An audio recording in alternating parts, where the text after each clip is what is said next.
Hey guys, welcome back to the tennis vlog and the continuation of my Australian Open semi-finals preview and predictions. We were in full swing on the last video and something crashed. I don't know what, I don't know why.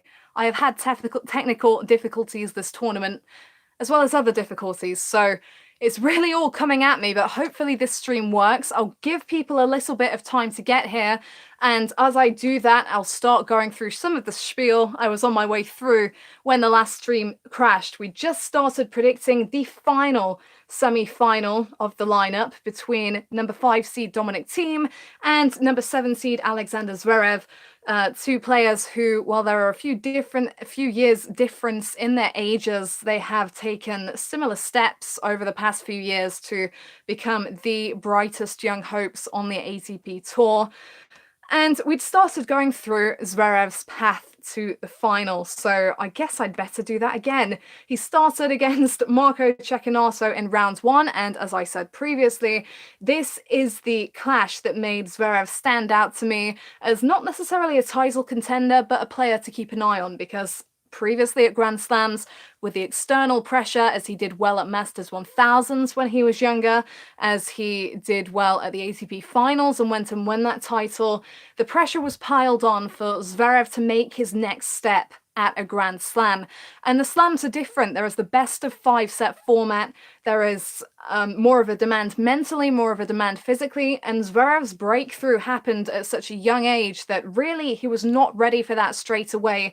And there was all this internal and external expectation and pressure placed upon him that he was not ready to handle. So I think the win over Cecchinato really made him stand out as a contender here, 6-4, 7-6, 6-3, for multiple reasons. Cecchinato does not have a great Grand Slam record himself, outside of his run to the semi-finals at the French Open a couple of years back, but he does have depth to his game. He's exactly the sort of player that could trouble someone like Zverev, or at least take him to 5 sets in the opening round of a slam, and Zverev was able to get the job done there in straight sets. So that really showed where he was at physically and where he was at mentally. Ahead of the event, and I said this in the previous video, he put out a message online to his fans that said, hey, I'm not in the greatest form at the moment, but I can guarantee that every time I step out on court, I will give 110%. And I think that's just put him in the right headspace in order to produce. And as he's gone on at the Australian Open, he's really demonstrated that. Straight sets wins followed over Gerasimov, over hot and cold Fernando Verdasco, and then the 4th round win over Alexander Rublev. No, Andrei Rublev. Now I'm getting mixed up. That was impressive. 6-4, 6-4, 6-4 over the number 17 seed. Rublev had won back-to-back titles coming into this. He was really starting to ride a wave of confidence. He was playing aggressive tennis. And for Zverev to come through that one in straights against another highly touted youngster, that was really big news for Zverev. Going into his clash with Stan Wawrinka, which he won from a set down, 1-6, 6-3, 6-4, 6-2. Great thing for Zverev there is he just kept his head down and kept looking for options, even as Wawrinka started to run with the match at the beginning of proceedings. The beginning of the second set was tight, and Zverev was able to dig deep and find what was needed. I mentioned previously his great statistics on serve. Double faults have really plagued Zverev over the past few months. It's been a mental issue, and that has shown itself in his game, but it was 13 aces to a single double fault for Zverev during that match. And for 80% of first serves landed, sorry, that really threw me, the stream crashing. 80% of first serves landed, 76% of those first serves won. And in Wawrinka, I think he had a great preparation for his upcoming match with Thiem. The powerful, heavy shots from the baseline, the one-handed backhand, most notably. Comparisons are drawn between Thiem and Wawrinka for that one-handed shot. So I think, really, coming into this clash with Thiem, Zverev couldn't have asked for better preparation, and he's playing very relaxed tennis. He's relaxed off the court, means he's relaxed on the court, and he's certainly not one to be written off coming into this clash. Just checking that this is actually playing and I'm not wasting my time. It is, all is well, and we move on to Dominic Thiem. Thiem just got a really impressive win over Nadal, but we'll start with round one, where he came through Adrian Mannarino 6-3, 7-5, 6-2. Mannarino, a crafty player, not so much power orientated, and Thiem doing well to come through in straights, but he was pushed against Australian Alex Bolt in round 2, dropped the second 2 sets, and they were tight sets as well that he came out on the wrong end of, so that would have been mentally challenging, but he was able to regroup and come through the final 2 sets in convincing fashion. 6-2, 5-7, 6-7, 6-1, 6-2. Taylor Fritz gave him the runaround as well. In fact, prior to his match with Nadal, Thiem had played 2 tiebreaks and lost them both. So the second of these was to the number 29 seed Fritz. He won eventually 6-2, 6-4, 6-7, 6-4. Gael Monfils was his next opponent, the number 10 seed. Monfils, as we know, so athletic, so able, but also so unpredictable. And it was one-sided for Thiem on that occasion, 6-2, 6-4, 6-4. Then we come to the clash against Nadal, which was a really weird one, I think, from Nadal's side of the net. Thiem was ultimately the champion, 7-6, 7-6, 4-6, 7-6. In that first set, he trailed 5-3 in games and faced a match point on the return. Nadal struggled to find his first serve. Nadal had chances in all 3 of the tie breaks. He closed the gap in the second set tiebreak from 4-love down to 4-all, and he was just never able to really find consistency. Nadal, he got strangely agitated by the consistency Thiem was showing from the back of the court, and indeed some iffy shots and some net cords that were going Thiem's way, and it was just a more unnerved and unsettled Nadal than we're used to seeing, and that probably says a lot for how Thiem has competed against him over the years and how he's built himself up to this point where he could challenge Nadal on a hard court at a Grand Slam for a spot in the semi-finals. I do think that Thiem was very impressive. He was consistently hitting heavy. He was pretty brutal off forehand and backhand. He fired some great backhand passing shots, but an especially lethal combination for Thiem was the watch when he went for the tee serve and then fired the off forehand. To be honest with you, I don't know why he didn't use that more often in pressure situations. But the same with Nadal. I don't know why he leaned away from the wide serve so much when his back was against the wall, because that was the shot that was often getting him out of trouble. There were brain freeze moments for both players, and there were certainly chances that Nadal didn't take. But the power at times that Thiem was able to generate, the way he was so at ease with hanging with Nadal from the baseline and going toe-to-toe, in what are really great conditions for Nadal when he's engaging in those long rallies. It was super positive stuff for the Austrian player, so really good from him to come through. And after that match, Nadal was giving him all the respect. There were no excuses. It was all credit to Thiem, so that tells you something. Okay, looking at the head-to-heads between these two players, it is a whopping 6-2 in favour of Thiem. I remember when this rivalry started in the semi-finals in Munich in 2016. There was a while where I caught every meeting because you just knew that this was going to be a big rivalry of the future. These two are so talented, and they've known and played against each other for so many years.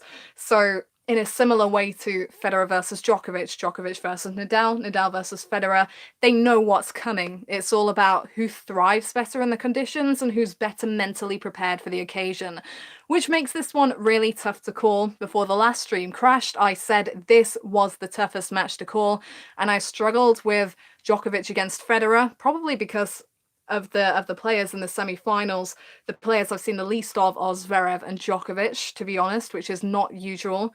And Muguruza versus Halep, that was a really hard one to come to a decision on as well, but I think this is the ultimate one because, you know, while Thiem leads the head-to-head 6-2, there have been close clashes and there have been key clashes that Zverev's come out on top on, such as the 2018 Madrid final on clay.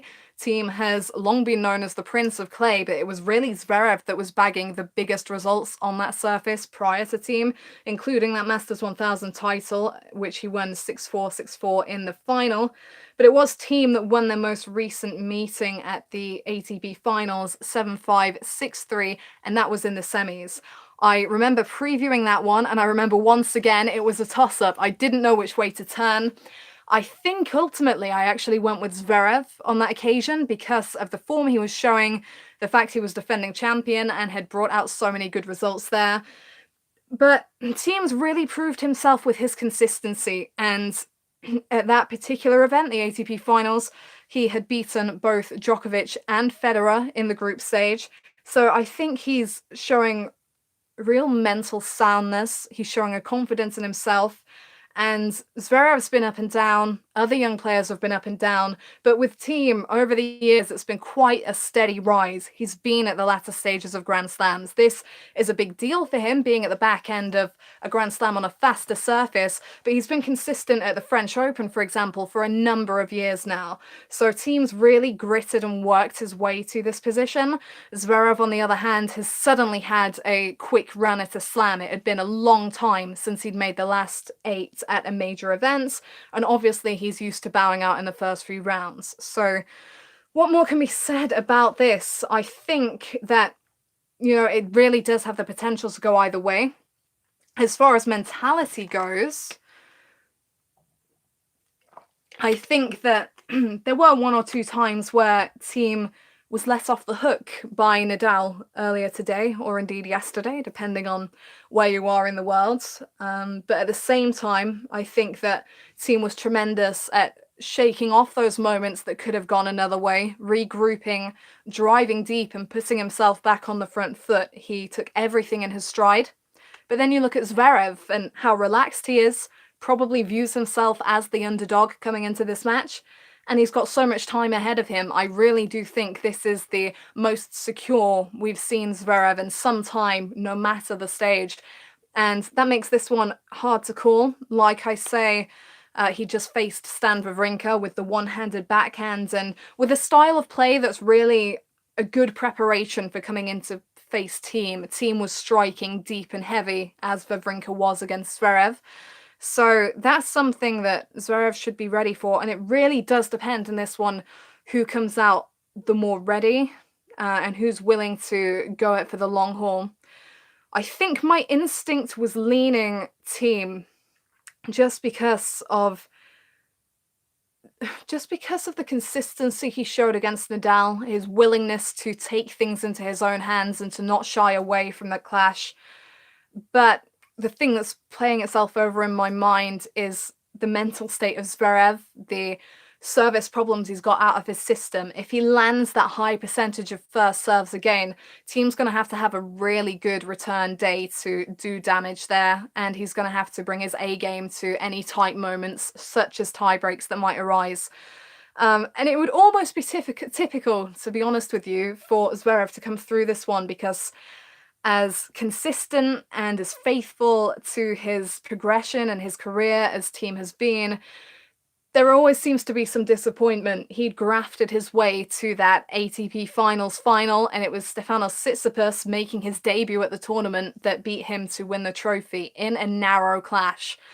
And it was Thiem who was making strides and making progress at the Masters 1000 events, and then Zverev beat him in that Madrid final. So it is a bit of a typical thing for Thiem to be making steady progress and then have someone who's had a quicker rise leapfrog him. And honestly, I can see that happening here. I can see Zverev making his way into a first Grand Slam final. But I just haven't seen enough of him to be sure. And I think based on what I have seen of Thiem and his great mental and physical performance against Nadal, on this occasion, I probably have to give him the benefit of the doubt. So even though it's definitely really tough to call, I think on this occasion, having not given him the benefit of the doubt at the ATP Finals in that clash which he won, I'm going to give Dominic Thiem the edge here. So predict Dominic Thiem to win. And in terms of number and set of sets, it's hard to call. I wouldn't say straight sets just because Zverev has looked so good all tournament, but Thiem in 4 or 5 sets, and let's say 4. Dominic Thiem to win this clash in 4 sets. I'm very sorry that this stream split in two, but actually it works quite well because the first three semi-finals are to be played on Thursday, and then the final semi-final, which is the one I've just previewed, is to be played on Friday. So if it was to split at all, I guess it has split rather nicely. So I'm sorry to mess everyone around. I still don't know what went wrong, but thank you for hanging around. Thank you for watching. Do leave a comment. Let me know what you think of my predictions. You know, these aren't rock solid things. Sometimes after the first couple of points of a match that I've previewed and predicted, I feel the complete opposite to how I felt when I spoke about it. But all I can do is analyze, look at history, look at recent results, and just say it how I see it, which I've tried to do. So wrapping up there, very tired, so I look forward to catching a few hours of sleep before the semi-finals begin, and I will be back to preview both the women's final and the men's final. So if the semi-final predictions didn't go so well, we'll try and have another last go at it for the finals. So thank you very much for tuning in. Thank you for your comments and for your support. Do subscribe if you haven't subscribed to the channel already. I do believe that you can get notifications if you tap the little bell icon that tell you when I'm going live and stuff like that. So if an incident like this does happen again, you will be notified. So that would be a good thing to do. And I'm wrapping up for now. Thank you for watching, and I will see you at the next video.